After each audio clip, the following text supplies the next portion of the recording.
எங்கள் வீடியோக்கள் உங்களை அலங்கரிக்கும் என்று நம்புகிறவர்கள் சப்ஸ்கிரைப் செய்து கொள்ளுங்கள். கிறிஸ்துவுக்குள் பிரியமானவர்களே, இன்றைய நாளுக்கான தலைப்பு தேவனை மறுதலிக்காமல் இருக்க கிருபை தாரும். வேதவசனம் மார்க் 14:71. அதற்கு பேதுரு, நீங்கள் சொல்லுகிற மனுஷனை அறியேன் என்று சொல்லி சபிக்கவும் சத்தியம் பண்ணவும் தொடங்கினான் என்று பார்க்கிறோம். காரணம் உயிர் பயம் மாத்திரமே. இந்த வசனத்தை உற்று கவனித்து பார்த்தால் ஒரு பெண் ஒரு கூட்ட மக்கள் மத்தியில் நின்று பேதுருவிடம் கேட்கிறாள், என்ன நீயும் இயேசுவோடு சுற்றித் திரிந்தவன் தானே? நீ அவரை சார்ந்தவன் தானே என்று. இவன் என்ன பதில் கூறியிருக்கலாம்? ஆமா அல்லது இல்லை என்று. ஆமா என்றால் அன்று அவரோடு ஐக்கியமாயிருந்தேன், இன்று அவரோடு இல்லை என்றாலே போதுமானது. இல்லை என்று கூறியிருந்தால் நான் அந்த கூட்டத்தை சார்ந்தவன் இல்லை என்று கூறினால் போதும். ஆனால் பேதுரு உயிர் பயத்தில் இயேசு கிறிஸ்துவை சபிக்கின்றான். யார் பேரில் சத்தியம் பண்ணினால் இந்த கூட்டம் நம்பும் என்று நினைத்திருப்பானோ அவர்கள் பெயரில் எல்லாம் சத்தியம் பண்ணி இருப்பான். ஆம், நீங்களும் நானும் அநேக வேளைகளில் இப்படிப்பட்ட தர்ம சங்கடமான சூழ்நிலைகளில் மாட்டியிருப்போம். இல்லாமலும் இருந்து இருக்கலாம். நம்மை நாமே சிந்தித்து பார்ப்போம். யோபு 2:9 பார்ப்போமானால், யோபுவின் மனைவி யோபுவை பார்த்து கூறுவதை உற்று கவனியுங்கள். தேவனை தூசித்து ஜீவனை விடும் என்று சொல்லியிருக்கிறாள். நீர் இந்த உலகத்தில் உத்தமத்தில் உறுதியாய் இருப்பதனால் இந்த கஷ்டம் நஷ்டமெல்லாம் நம்மை அண்டி நிற்கின்றது என்று கூறியிருக்கிறாள். ஒருவேளை தேவன் இல்லை என்று நீர் கூறினால் உம்முடைய பாடுகள் குறைந்து நீர் சுகமடைய வாய்ப்புகள் இருக்கா பார்ப்போம் என்று கூறியிருக்கலாம். ஆனால் யோபுவின் மனைவியோ போய் சேர்ந்துவிடும், செத்துவிடும் என்கிறாள். நாமும் அநேக நேரங்களில் வரும் சிறு பிரச்சனைகளை கூட சமாளிக்க முடியாமல் தேவன் இல்லை என்று கூறிவிடுகின்றோம்.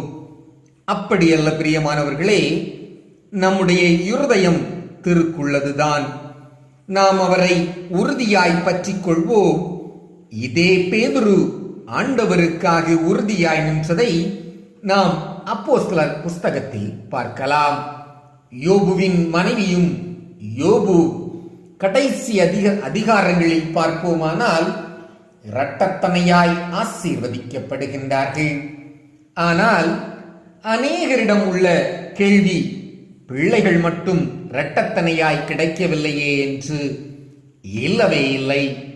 அழிந்து போகின்ற உலக சம்பத்தை உடனே இரட்டத்தனையாய் கொடுத்தவர் குழந்தைகள் நித்திய நியாய தீர்ப்பு நாளிலே இரட்டத்தனையாய் இருப்பார்கள்.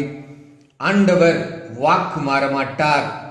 நம்புங்கள், விசுவாசியுங்கள், ஒப்பு கொடுங்கள், செயல்படுங்கள். ஜெபிப்போம். பரிசுத்தர் பரிசுத்தர் பரிசுத்தர் என்று ஓயாமல் போற்றப்படுகின்ற நல்ல தேவனே, உம்மை துதிக்கின்றோம், ஸ்தோத்தரிக்கின்றோம். இந்த நாளை காண செய்ததற்காக உமக்கு நன்றி. உம்மை நம்புகின்ற அனைவருக்கும் உம்முடைய வாக்குத்தத்த வசனங்களை தந்து நடத்துகின்றதற்காக உமக்கு நன்றி. இந்த வருடத்தின் ஆரம்பத்தில் எங்களோடு பயணத்தை தொடர்ந்த அநேகர் இந்த கடைசி மாதத்தில் எங்களோடு இல்லை. நாங்கள் அவர்களை விட நல்லவர்கள் என்று சொல்வதற்கு எந்த தகுதியும் எங்களிடம் காணப்படவில்லை. ஆனாலும் நீர் எங்களை நடத்துகின்றதற்காக உமக்கு நன்றி. இனிவரும் காலங்களை உம்முடைய கரங்களில் தந்து ஜெபிக்கின்றோம். பிதாவே, எங்கள் ஒவ்வொருவருடைய பிள்ளைகளும் தேர்வை எதிர்கொள்ள தயாராகி கொண்டிருக்கின்றார்கள். அவர்கள் இந்த குளிர்காலத்தில் ஆரோக்கியத்தை இழந்து விடாமல் நீர் பாதுகாக்கின்றதற்காக உமக்கு நன்றி. ஆரோக்கியத்தை இழந்து காணப்படும் ஒவ்வொரு குழந்தைகளும் சுகத்தை கண்டடைய கட்டளையிடும். உம்மால் கூடும். பேதுரு தன் சுய எண்ணத்தில் சொன்னவைகள் உலகில் ஒன்றுக்கும் உதவாது என்பதை பேதுருவுக்கும் காண்பித்து எங்கள் வாழ்விற்கும் எழுதி வைத்ததற்காக உமக்கு நன்றி. இயேசுவாகிய உமது நிமித்தம் எல்லாரும் இடறி போனாலும் நான் இடறி போக மாட்டேன் என்று மத்தேயு 26:40 கூறினதை நினைக்கின்றோம். ஆண்டவரே, நாங்களும் எங்கள் இருதயத்தை கடினப்படுத்தாமல் இருக்க உதவி செய்யும். அப்படியும் ஆண்டவரே கடினப்படுத்தினதுண்டானால் அதன் மூலம் வரும் தீங்கை எங்களில் இருந்து அப்புறப்படுத்தும். நாங்கள் எங்கள் உள்ளத்தில் எங்களுக்கு ஒரு குறைவும் இல்லை என்று பெருமை கொள்கின்றோம். நாங்கள் உம்மை அல்லாமல் எங்களை யோசித்தால் ஒன்றுமே இல்லாத நிர்வாணிகள் என்பதை மறந்திருக்கின்றோம். எங்கள் ஒவ்வொருவருக்கும் மனமேட்டிமை எங்கள் உள்ளத்தில் வந்துவிடாமல் நாங்கள் உம்முடைய பார்வையில் அருவருக்கப்படத்தக்கவர்களாய் மாறிவிடாதபடி இருக்க கிருபை தாரும். உம்மை நாங்கள் மறுதலிக்காமல் இருக்கவும் நீர் எங்களை அழைத்த பாதையில் நடந்து செல்லவும் வழிகாட்டும்.